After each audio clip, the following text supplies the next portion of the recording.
Hello everybody and welcome back to the channel. Today I am here with Jake, the owner of this beautiful warehouse car storage here in Park City, Utah. Jake, thanks for being with me today. Of course, man. Thanks for having me. So I want to start off with, have you always been into cars? 100% since I was a little kid, your age, even before. So like what made you think like cars is what was your passion?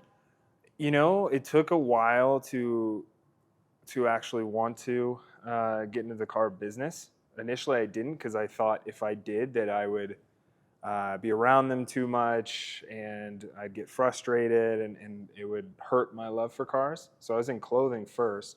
But when I was in clothing, I kept on looking at cars, and as I made more money and I could start affording a car or two, I got just more and more and more ingrained in that community, and people started asking me to buy and sell cars. So it kind of naturally just happened, and I dipped my toes in.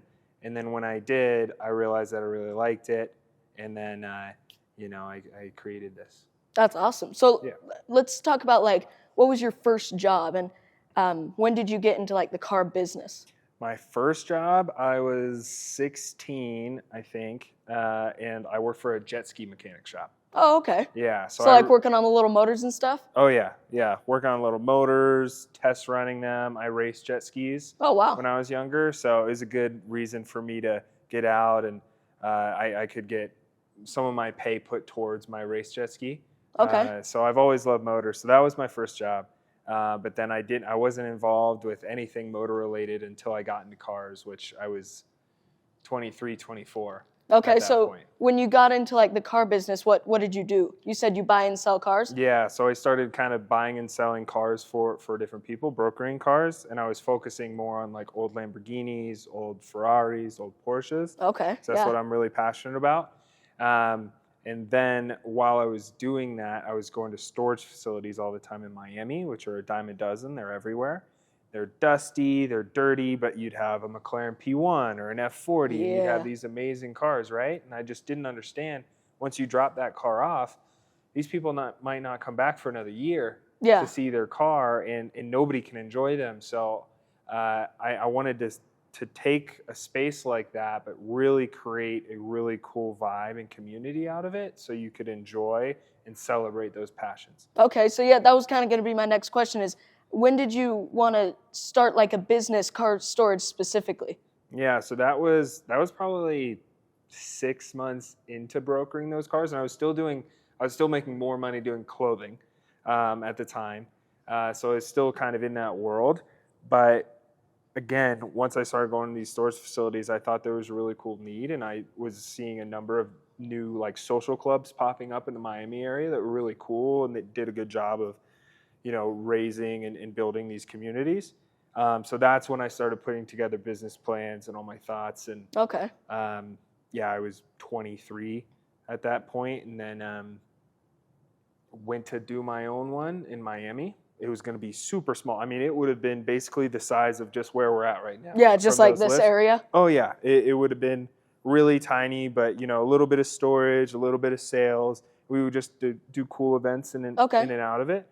That lease sale fell through, and so I was kind of back to the drawing board of like, where do I go? Do I go back into clothing, or do I continue to pursue this? And then a friend of ours, I had just met a guy who sold his business, and he wanted to grow a car collection here in Park City.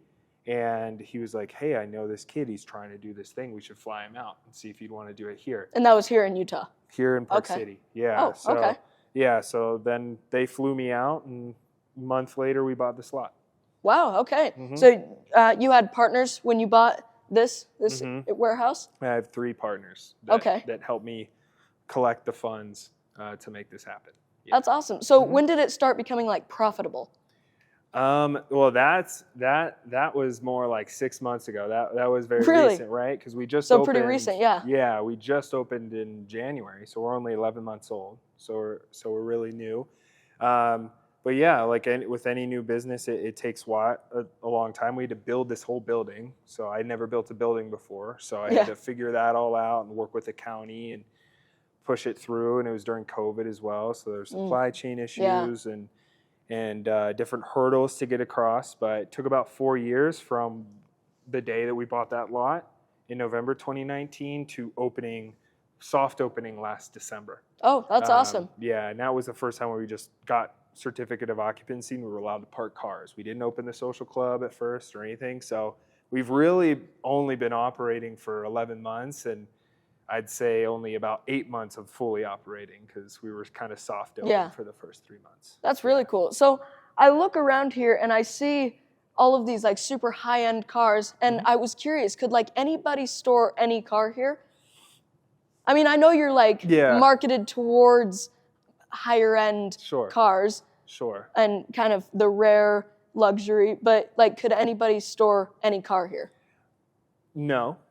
So the answer is no, but it's not like I put in like, hey, it has to be these makes or it has to be over X amount of dollars. I took every car that was brought in for us, and I kind of like said yes or no to them. Okay. And really for me, it wasn't as much about like we have the Chiron that you've seen in here. We have the 918. Those are amazing, right? And it's cool to have those, but not every car has to be that way. And I'm a car guy. I love everything, right? So as long as it brings a smile on our members' faces, then I think it works. Okay. If it's something unique, cool, has personality, like that BMW 2002 right there. Yeah. You know, that's not a super expensive car by any means, but I think it fits really cool in the space. So, yeah, as long as it's enthusiast inspired is kind of what we say. Okay, yeah, that makes sense. I really like that. Yeah. So what are your tips for the people watching if they like want to start a business or even in the car industry? Sure. What would be your best tips? Follow your passion and let that passion be your niche. So, you know, for me, I love investment grade old Lamborghinis and Ferraris and Porsches, and that's kind of how I started in cars that led me to this. But specialize, be an expert at what you're passionate in, right? Okay, yeah.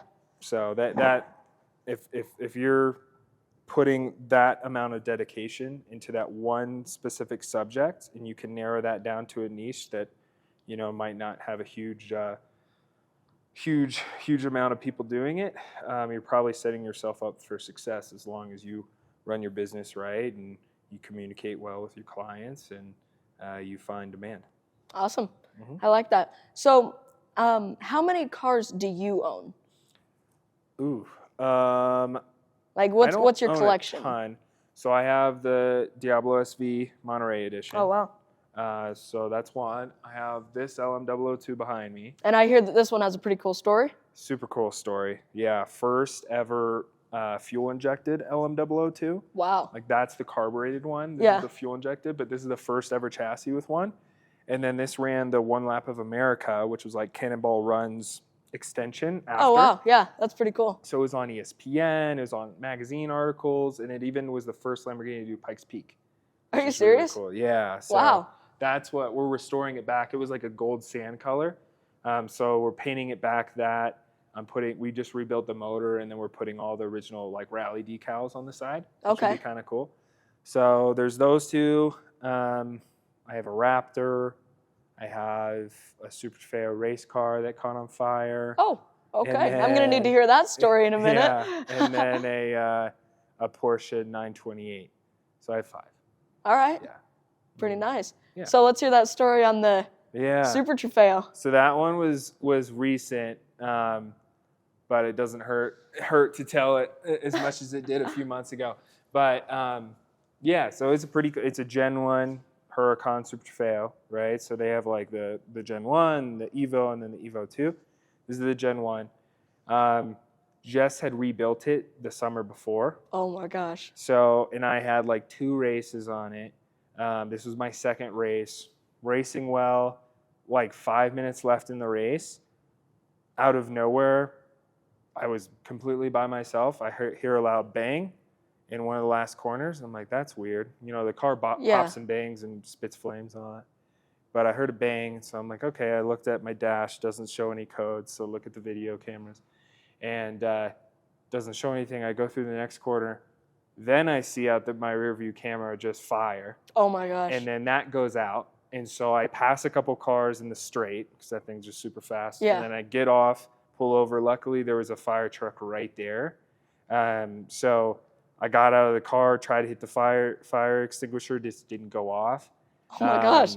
And then got out, but luckily they hit it really quickly. It engulfed the engine bay. It didn't go anywhere else. The chassis is completely fine. Okay. The interior is fine, everything. And I think the motor might be fine, but Riot down at the track, they're breaking down into it right now, so we'll see. So were you racing it at Fingers UMC? crossed. Mm-hmm. Yeah. Okay. Wow. Yeah. So do you still have that? Mm-hmm. Yeah. And we're gonna rebuild it? Yep. So yeah, bummer. I don't know if I want to keep it longer Right? anymore. It's like you're driving it and you're always scared. Yeah. It was not super fun, but. So did you ever figure out like what the issue was, like why it caught on fire? It was a fuel line, like a factory fuel line that you wouldn't even really check. Yeah. It just burst. Yeah. Wow. Mm-hmm. Yeah. What a simple mistake can just sprayed a bunch of fuel in the engine bay. It was super hot, obviously. Yeah. It was racing around and just. Wow. Yeah. That sucks. Yeah, I know. So. Every Lamborghini collector has to have a fire story, I feel like. So right? That's mine. Yeah. All right. So I look around and we're just surrounded by cars. How many cars do you think are stored here, like right now? So we have 86 spaces here in the main showroom. Okay. Right. Like I was just telling your mom, we've sold out every car space, but I don't think we've ever had every single space, covered. Okay. So probably close to 100 cars right around? Yeah, well, 86 spaces is what we have in here. So I'd say like right now it's pretty full. So maybe 70, 75. Okay. But we have offsite storage down the street as well. And we have another 30 cars in there. So we have in total, we have like 125-ish cars under management. It's just, some cars are in service right now or at a person's other home in California or something like that, One car always has to be in, storage. One is in the garage. One is getting serviced. It's always, 100%. They're all over the place. Yep. So what is your favorite car that you think you've stored here? I know, it's a hard question. I can't even figure out my favorite car that's stored here right now, let alone within the past, year. Yeah, there's some really good ones. I will say, I'm trying to think through. Some of my favorite cars are the Ken Block Gymkhana 2 car that's upstairs right I saw now. that. That car is super cool. It's pretty freaking cool. I mean, I love LMs. It's really cool to have 2 of those. We had a F40 plexiglass car for quite a while. I think I actually saw that one. Yeah, that was here right in the beginning. That car was amazing. I miss it. We've had a couple F40s since then. I don't know. It's tough, man. I think I liked that orange Elva that was sitting over there. The orange Elva is super cool. A few months ago. Yeah, the orange was pretty Elva cool. was amazing. Yeah. So I don't know. It's hard. I feel like my preference kind of changes every day. Yeah, it's I know. Always, your dream car changes every week. 100%. And this space changes all the time. We really encourage our members to rotate their collection through. And so literally yesterday I walk in and that turbo is here, which is brand new. It's the cleanest 993 turbo I've ever seen. There's a 1 of 9 1960 Carrera Zagato, which is I've literally I don't think I've ever heard of it. Yeah, it's insane. So that's up there. We got that Porsche ST in yesterday. I mean, it's just every day there's something crazy. Yeah. That's pretty cool. Yeah. And what do you think is the most expensive car that you've stored here? I would say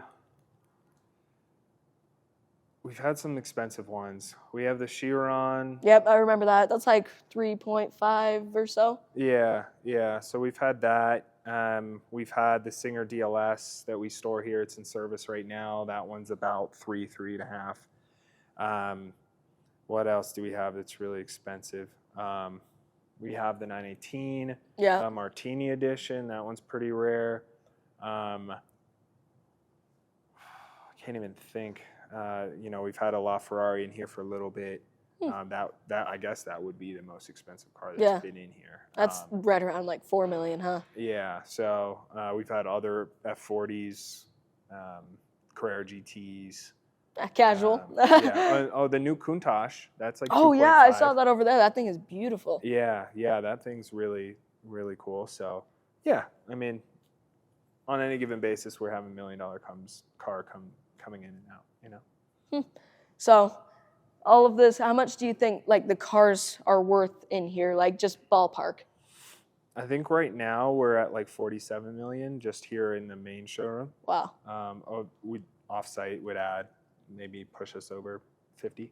Wow, that's Yeah. crazy. I mean, you also have to remember like the Ken Block car upstairs. It's not a very like popular car, but because of the story and stuff, it would probably be worth more. I'm sure. Yeah. Who knows? That could be a $1 million car. Could be. One day. Yeah. If not today, I'm sure one day. Yeah. You know. For sure. Yeah. All right. So I've seen a few car storage places here in Utah. Mm-hmm. What do you think sets you apart from them? Like the benefits and why your customers would come here rather than other car storage? Yeah. I mean, facilities? I think everybody has their own niche, right? Yeah. Like somebody might be more focused on collector cars, or somebody might just be storage focused. So, you know, teach their own. We're all different, and it's also very location based, right? Yeah, you know, for sure. You want your cars to be accessible. We're up here in Park City. You know, we're the only exotic car business whatsoever up here. So, I think it just depends on what you're into and where you're at. But for us, you know, our model is more social forward than anything. So we have the car storage, and we provide amazing asset management services, and we manage all your vehicles, your services. We can do sales. We can do title and registration. We can do anything. So make it really easy for you. But that's like 30% of our focus of our business. Maybe not even that. It's more about the social experience for us. So I know you do like a lot of drives and events and stuff for the members. Exactly. So we average about 2 member events per week. Could be driving, but we also recognize that we're enthusiasts of many, not just cars. So we do dining events, we do art events, we do travel things, speaker series, you name it. But we really do a lot to cultivate the community in here, and our social club level allows us to do that. We have the restaurant on site, we have the bars, the simulator rooms. We host board meetings for our members all the time. So it's really a place that you can come in and you know, meet like-minded individuals. And I think that's really resonated with our audience up here in Park City, where we're starting to even sign people that might have an appreciation for cars, but they're not car people. Yeah. They just think this is a really cool environment. We do a lot of fun things. So as we continue to grow here locally in Utah, and then grow nationally next, I think that's where we'll you know, set ourselves apart. Okay, so you said that soon you were planning on going national. Like, do you have any future plans about moving out of Utah? And have you ever thought about expanding, maybe opening another location closer to like Salt Lake? Sure. Yeah. Yeah. Kind of all of it. We are the idea for this is we would have different warehouse locations at different like destination type of areas throughout the U.S. and potentially maybe overseas one day. So we're actively, you know, searching for those next spaces and raising some capital there. In terms of Utah, I think we're pretty happy here in Park City. There's a few players down in Salt Lake that I think do well in their markets as well. So, you know, maybe at some point we put something down in Salt Lake, but I think right now, like kind of a smaller location. Yeah, maybe something more like, you know, closer to downtown, or something that has easy access to the airport, which I think would be nice. It would serve both Salt Lake and Park City and our current members. So, yeah, it's definitely, you know, on my mind, but yeah, at this point we're more focused on just expanding the U.S. network of where our collectors are frequenting, right? Okay, yeah. So is this your only business or job? Yes. Okay. Yeah. I guess I have some like side hustles, I would say. Yeah, as always. Yeah, and some like little businesses on the side, but this is my main focus. You know, I operate the club.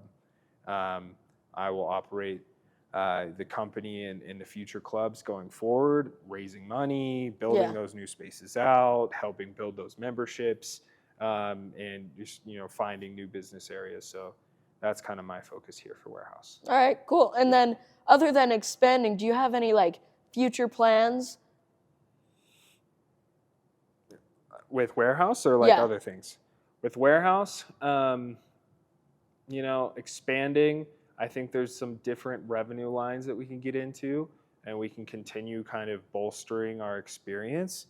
So we'll see. I don't want to get too ahead of myself publicly, but there's some things in the works, I would say.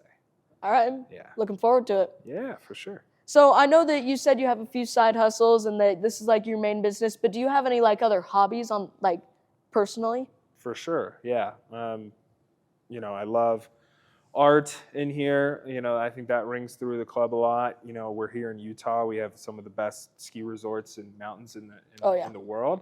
I'm a big snowboarder. I ski a little bit, but mostly to ski Deer Valley and get the food when my clients want to go there. All right, yeah. But snowboarder, love mountain biking as well. You live in Park City. You gotta get into the mountains. Yeah, you gotta do it, right? So, all the mountain activities. Grew up on a lake. Love wakeboarding. All those different things. I skateboarded as a kid too. So, all right. We'll have good food. Most of the things that we do in Warehouse stem from my passions and things that I already want to do. So it makes it much easier for me to put a ton of work into it. Okay. Because I get to enjoy the experience at the end of the day. So, I'm passionate about a lot of things, I would say. Pretty cool. Yeah. Well, thank you for meeting with me today. Of course. Yeah. Thanks for having me, man. Yeah, it was great to get to know you a little better. For sure. Yeah. This is a really, really cool place. Thanks, man. The Warehouse. I appreciate it. Yeah. Thank you. I appreciate it. Yeah, of course.